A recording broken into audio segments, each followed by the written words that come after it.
Alrighty, hi. We're up to third effort. If you guys can hear me, let me know. And if you can hear me, then we'll get rid of my ugly mug and we'll get started. So I'm just gonna give it. Oh, okay, it's working, and I had to hear my own voice. Gross. All right, let me get started. We're gonna share this screen. Watch me be completely useless when it comes to using computers. Glad there's not too many of you on just yet. Okay, here we go. We're getting it together. Okay. So today we are going to do our 3 tips to improving our riding under saddle. So I know that there's a couple of new people in the group here, so I just wanted to give you a quick introduction.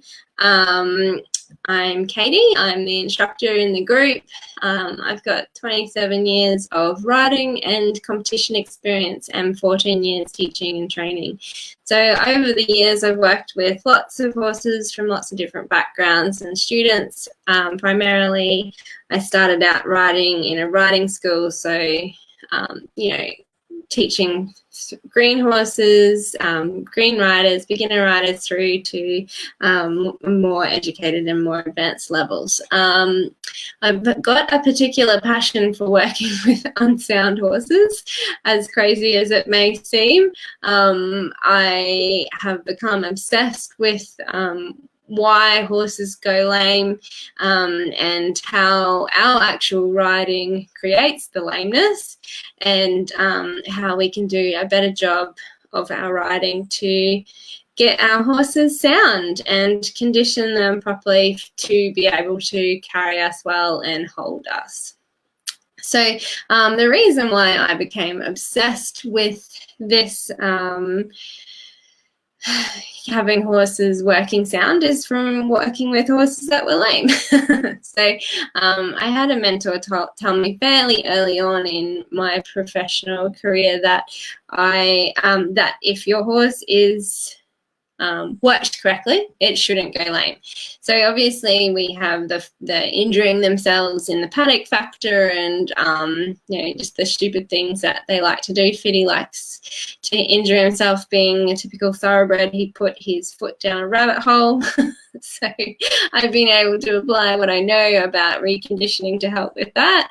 But it's come down to originally the way that we ride creates a lot of the lameness issues and the problems that we have under saddle. So one of our big philosophies at Equestrian Movement is that movement is medicine. That is why we're called Equestrian Movement, is because we wanted to share the way that you can ride your horse and the way that your horses can move, so that we are creating not only soundness, but that they enjoy their work, they enjoy the mental and the physical stimulation, and they are emotionally engaged in our partnership. So what we're going to talk about tonight are 3 of the big mistakes and issues that I see in riding that create lameness. So when we go out to competitions, I did a lot of competing when I was younger. We hear a lot of more this, more that, more. We want more frame, more forward, more bend, more impulsion, bigger circles. So obviously you get stuck on this path, this loop of, okay, well, what I'm doing isn't good enough. I need to be pushing more from my horse. I need to be asking for more frame. I need to be pushing them more forward. I need to be getting them more off my leg, more. And I think that this is where we get lost as riders. When I first started out in my riding career, this was my favorite photo of me riding Guinness. Now I am actually a little bit embarrassed of it. Actually, to be honest, I'm quite embarrassed of it. It makes me feel uncomfortable that I worked him this way. But I was riding him the way that I'd been taught to ride, and I was getting marked well for it. So there was no part of me that understood why this picture is a problem. And in fact, I thought that this was the more frame that the judges wanted and that I should get marked well for it, because I don't think you can get any more frame than that. But what we can see in this photo, that's the problem, is the way that he's breaking away at the third vertebrae here. The part of his crest is the highest point of his neck here, where it should be the pole, and that should come up a lot higher here. The way that he's sucked behind the bit here, and that his nose is not out into the vertical, means that he's actually, oops, just opened another page. That means that he's actually working on the forehand, working behind the bit, not engaging his hindquarters properly. So a lot of the musculoskeletal issues that we get and the lameness that our horses get come from how we work them and ride them to try and get these marks that we're looking for from our judges. So horses have amazing compensatory mechanisms, and they will figure out how to still move within those limitations. It just means that we're not particularly helping them. Mostly we're hindering them, and at the extreme we end up making them lame. By the time it's noticeable to everyone, to most people's eye, it's fairly advanced and significant lameness. What we're looking for before that and what we're trying to prevent is irregularity of stride, and that we're stacking the spine in such a way that we're creating soundness and a healthy, strong back in our horses. So we talk a lot in equestrian movement about self-carriage. So self-carriage is the progressive development of the horse's dynamic action. So what that means is that movement is not static, it's dynamic, so it's changing depending on what we're doing. So the types of exercises that we do with our horse creates a physical stress on their body, and they have to adapt to that stress. They can either adapt positively in a way that enhances their structural soundness and their movement, or they can adapt negatively in a way that they're just trying to prevent injury. And so we see tight movement, stiff movement, the ligaments and the muscles and everything have locked the joints in place to ensure that they don't end up with serious issues like tears and bulged discs. So we want to think about our training scale as like our exercises for the ballerina on the bar, is that we're looking at developing poise and engaging the core, and then being able to move with balance and fluidity through the rest of the movement. So our 20-meter circles, long and low serpentines in prelim develop the quality of rhythm and tempo, relaxation and swing needed for your prelim tests. Your 15-meter circles, leg yield and length and strides develop the engagement, elastic top line and throughness required for novice. Your 10-meter circles, walk through simple changes, shoulder in, travers and rein back develop the horse's athletic potential for impulsion, collection and medium strides. So where we go awry in this is that when we go out to a competition, you'll have professional riders and trainers at home who are training at elementary but are taking their horses out to their first prelim test. So you're going to be competing your prelim horse against an elementary horse and trying to compare movements. Or you're going to be, comparing your green off-the-track horse to your specifically bred warm blood. So we end up with critiques that are what we need to hear, what we need to be working on, but not necessarily where our horse is expecting more from where our horse is at. And so that's why you often get encouraged to be working at home at least one level higher than what you're going out and competing at, because you don't want to be competing at the level that you're training. That is your challenge work. That's your hard work for your horse. You want to be competing at the level that you and your horse find pretty easy. So the first mistake that we're talking about tonight is that forwardness means faster. So what you might see on your dressage test is more forward, lacking impulsion, lacking forwardness, ride them more forward. So what we're talking about is the forwardness that you create. Has anybody heard or been told that their horse is lacking forward or lacking impulsion? If you had it on your test and you don't really know what to make of it. So lacking forwardness would make you think that you need to ride your horse faster, but the forwardness that your judges are looking for and you're being told to create in your horse is not speed, it's power.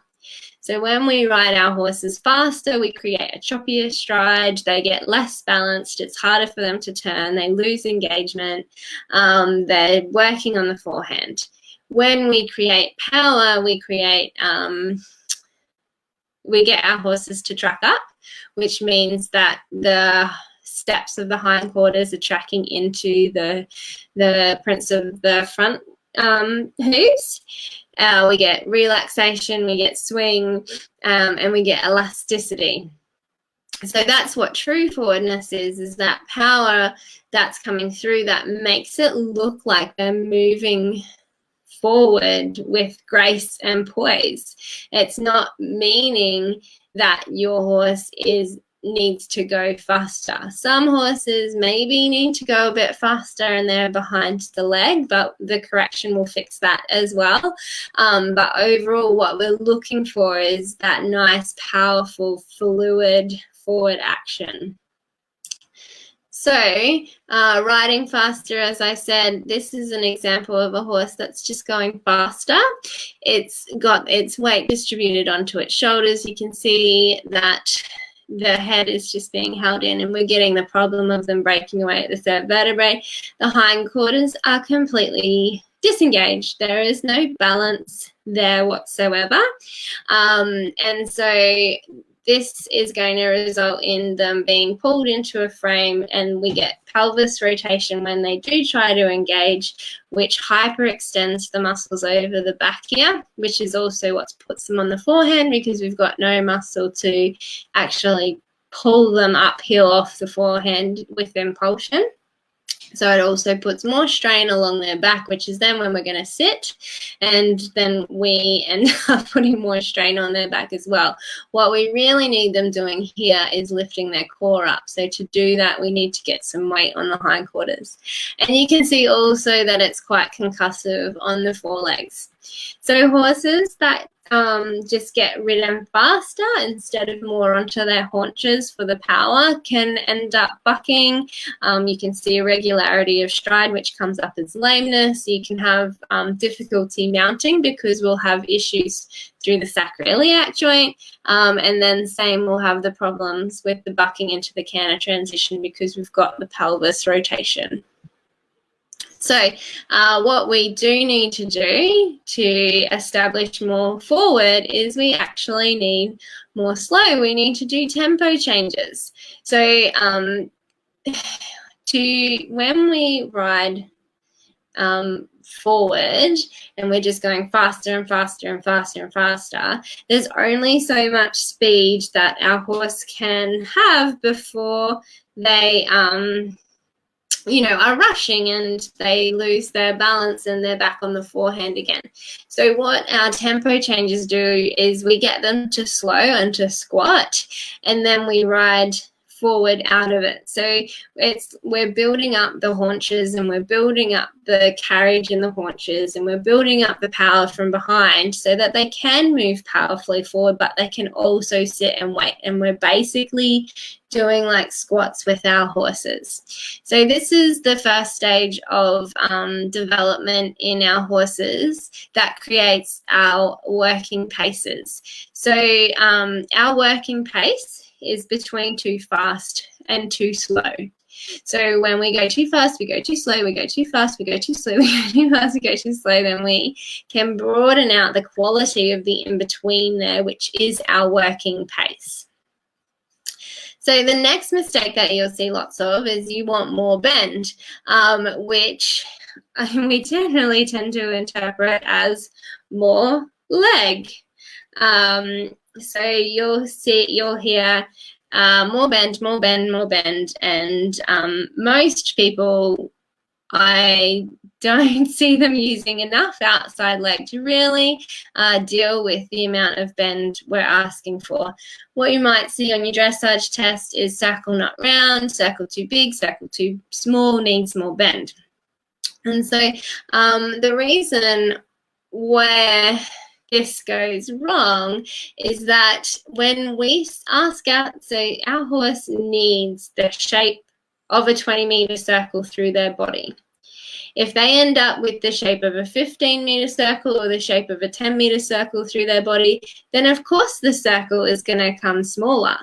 So we need to balance the amount of bend that we're asking for with the amount of straightness that we're asking for to create the shape of the circle.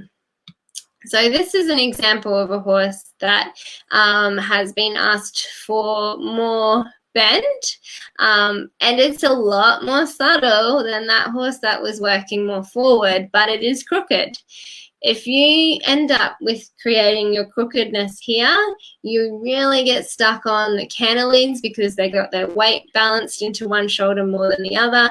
You're really going to struggle with the elevation of the shoulders because they're still on the forehand, so you're going to find impulsion, throughness, and collection really difficult and coming up into self-carriage. This is also where we're going to see a lot of our soundness issues because of the rotation and the twisting that we're creating.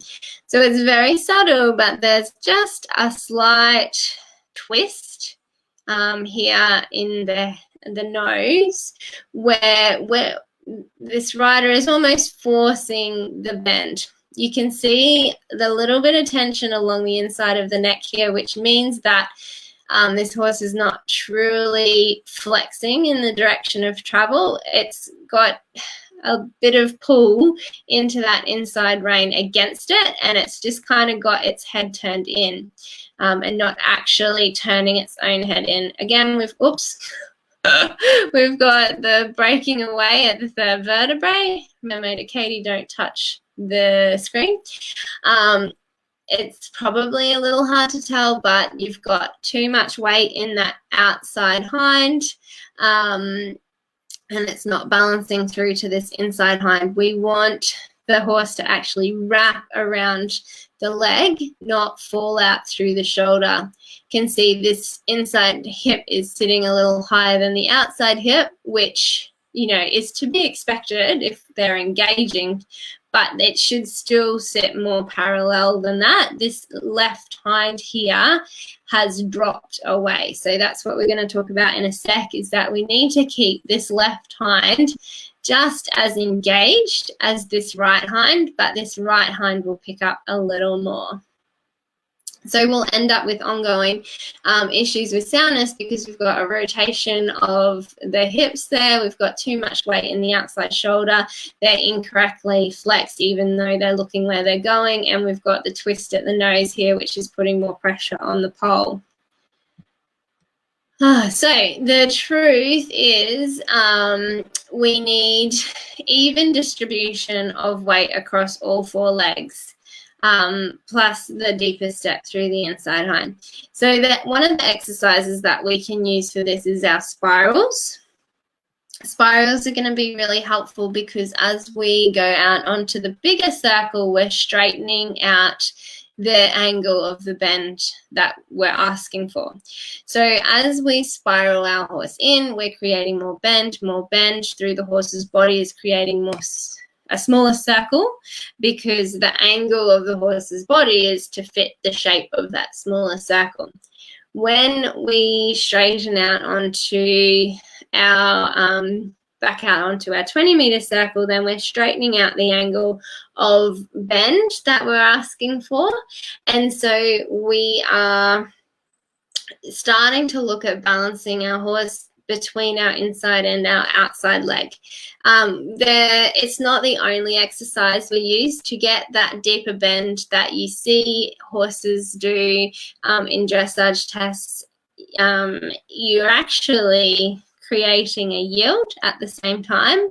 So that deeper bend that you'll get rewarded for is actually a leg yield. So you're not going to get it until you're working at least at novice, and then elementary will create that little bit of shoulder fore that they need for it as well. We also need to do our counter flex and counter bend to re-engage the outside hind, because they like to drop that and twist to the hip, and to keep them straight through the outside shoulder. And then even before that, one of our favorite exercises is just our 10-meter loop to ensure that we're actually getting the transition of weight across all four legs evenly. So when bend goes wrong, as I said, we get the disengaging of the outside hind. So we get the rotation of the pelvis, the twist through the pelvis. The weight on the inside shoulder. So this is if they've twisted the hips in. The weight is going to be either on the inside or the outside shoulder, depending on which way their hips twisted. And when they put their weight into one shoulder more than the other, it's going to create that concussion again. And we also end up with ongoing issues when asking them to move forward off the leg, because we're grounding the forehand. But we're also going to end up with issues with trying to move forward in our training scale. So if we're looking at developing collection, it gets so much trickier if we have to go backwards and undo these straightness training issues that we've done along the way. So you'll have problems with developing shoulder in. Anybody who's tried to ride shoulder in like this will know it doesn't work, because your horse just falls out through the shoulder and you spend the whole time battling with them to keep the shoulders from falling out. 100% I have been there, I've done it wrong, so I know what the problem is. Getting the circles smaller in trot and canter and collection. So if we end up creating our bend just by displacing the shoulders, then it gets harder to get them onto the smaller circle. And if they don't learn in these prelim and novice levels how to actually get their weight into their hindquarters and squat through their hocks, then it becomes so hard to teach them collection, because all they do is tuck their head in deeper and deeper and deeper, and they don't actually sit and get that hock action we need for collection. So mistake number 3 is when we use our rein contact to create the frame. So that if we go back to that picture that I shared of me and Guinness in my beginning of my training career, then you can see where we're talking about creating the frame from rein contact. So if we create frame with just neck flexion, then the frame gets too deep, so they end up behind the vertical there. You get unequal engagement of the hindquarters and lift through the shoulders. So what this means is that when we tuck their noses here and we drive their hindquarters through from behind, we've got too much under from the hindquarters, too much under from the front hand, the nose, and then there's nothing to lift the shoulders. They're just completely grounded. All of this muscle here over their neck and their crest and behind the saddle becomes hyperextended and weak. So there's nothing to lift the chest and the shoulders up. So it becomes near impossible to get impulsion, collection, shoulder in, anything that is getting any agility out of our horse. So the weight gets on the forehand, and then if you're doing like this as well, we also end up lacking forwardness, because the horses are still trying to pull from the forehand. We haven't taught them how to sit in their haunches and drive yet. and they won't bend correctly either, because then there's not enough strength in their top line there to actually fold around the inside leg. So using the rein contact to create neck flexion will have our horses breaking away at the third vertebrae here, which is an issue because it creates pain. So anything that we're doing, we're trying to avoid pain, and the way that we create pain is by losing stability of the structural positioning of the spine. So if we hyperflex here, then we're losing the structural integrity of the vertebrae, and so the muscles overdevelop to compensate for that, and so that's where the pain starts. And so then we get issues with the neck, puts the horse on the forehand. Whether you believe they get headaches or not, I think that it can also create headaches. It makes it impossible to create impulsion and throughness. So in saying that, we do see roll cur and a lot of deep and round in dressage, and it does momentarily free up the action of the chest and the shoulders, but it does not stabilize them. So a deeper frame is only happens if the horse chooses to go into it as a stretch, and then we encourage them to work more on their hindquarters. Oh, there we go. There's a little arrow. So our rein contact shouldn't create frame. It creates hock flexion. So our exercise to get our working frame is our rein back. So what we want to do is we want to get our horses' association to rein contact, that they sit into their haunches. And so to get the sit into the haunches, we get them to go into the rein back. So when we are squeeze softening our reins to create that softer contact, what we are actually creating is a deeper hock action, a deeper flexion through the horse's hocks. And so as soon as the hocks soften, the back softens and the rest of the neck softens, and they can lower their head. The part that keeps their head high is when either both hocks are locked out straight, so they're pushing off behind without stepping through, or one hind leg is stepping through and the other is not, which is what happens when we don't have our horses bending properly. So if you've ever, it most often occurs on the right rein, but if you've had troubles getting your bend to the right and you end up with your right rein being stronger than your left and you can't seem to get that right rein soft, and maybe you finally do, but your horse is actually stuck behind the bit, then that's because that rein is not actually creating hock flexion, it's creating neck flexion. And so what we want to do is associate that rein to our hock flexion to get more lift, and as a result, a softer back. So the end game of your work is the continual progress of this dynamic action where they're engaging their core and moving correctly, and their head comes into a frame naturally as the horse works its body correctly. So this is me riding Fiddy post leg down the rabbit hole. So he was struggling with periods of self-carriage, but you can see that we have the hock action there and we have the lift through the shoulder there. He is weak through his back. So we just need to do like heaps of this, heaps of long and low up into the working frame, heaps of leg yield, heaps of canter transitions. We wouldn't be moving forward from here anytime too soon until we start to see the back come up.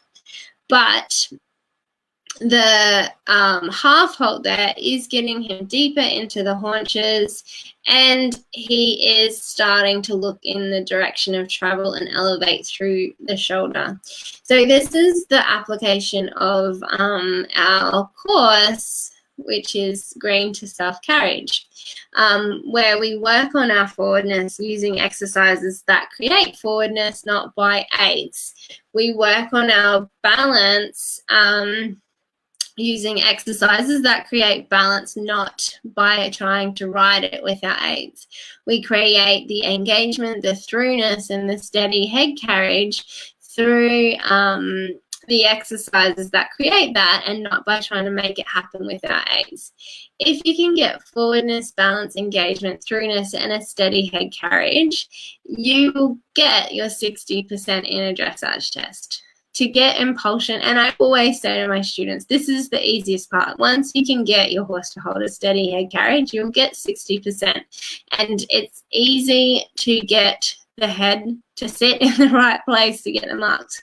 What it's hard to do is to maintain the quality of movement, which is the impulsion, which is what's going to get you the 65% and over, moving up to your 75%.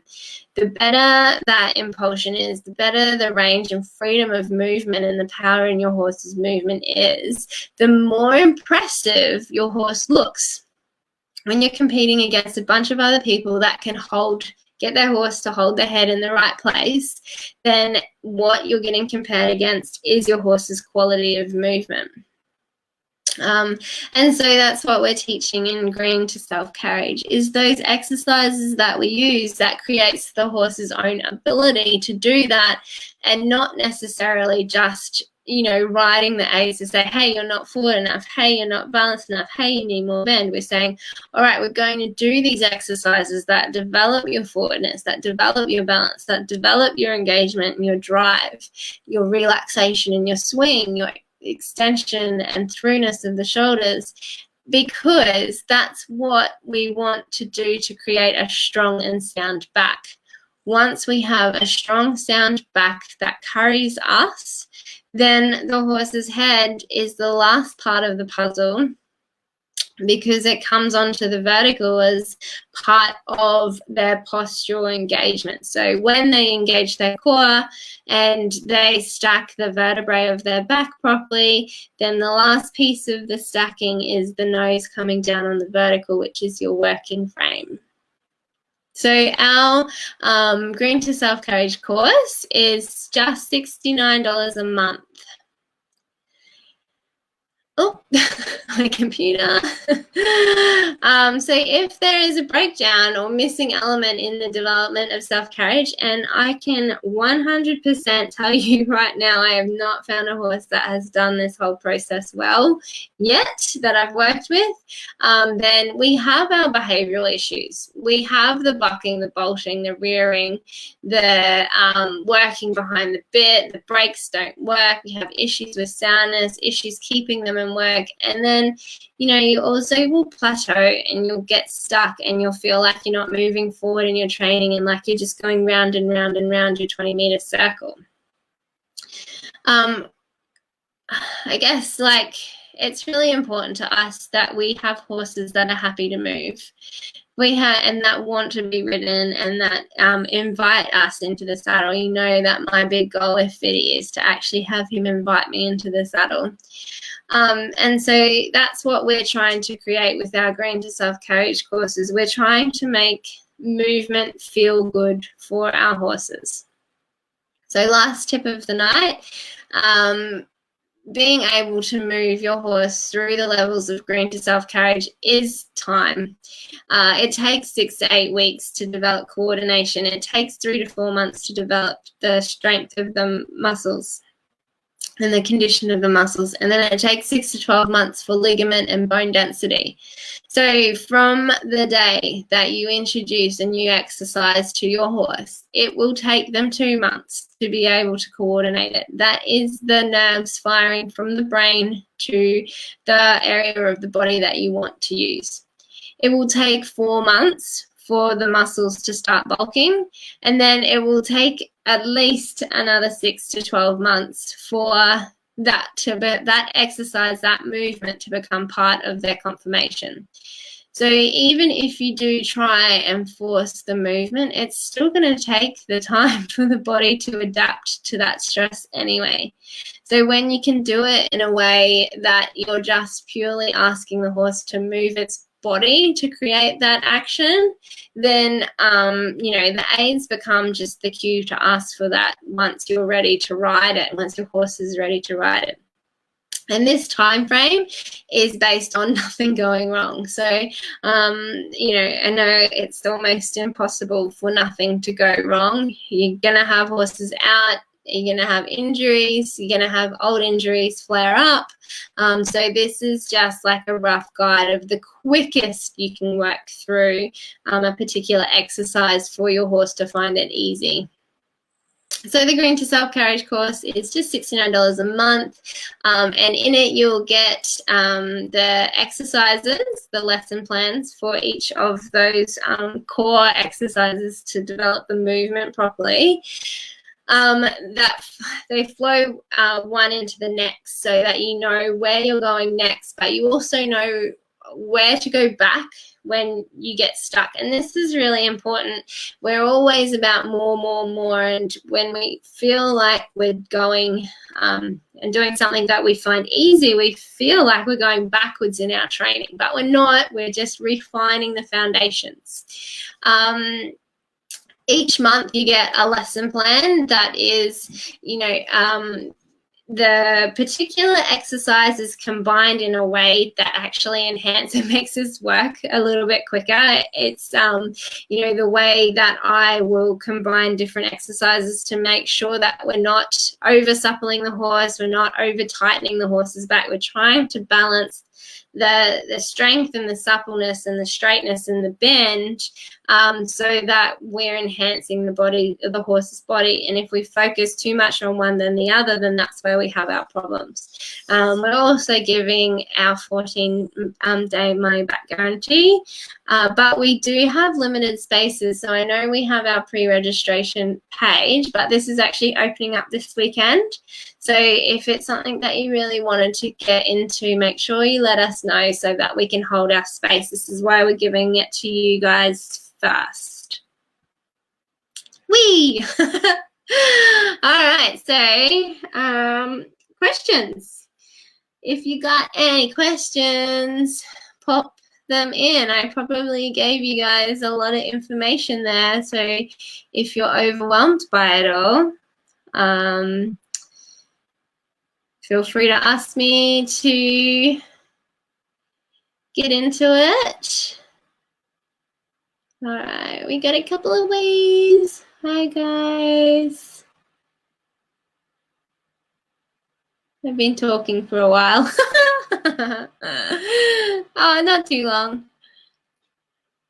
All right, so I'll just give you a minute if you have any questions about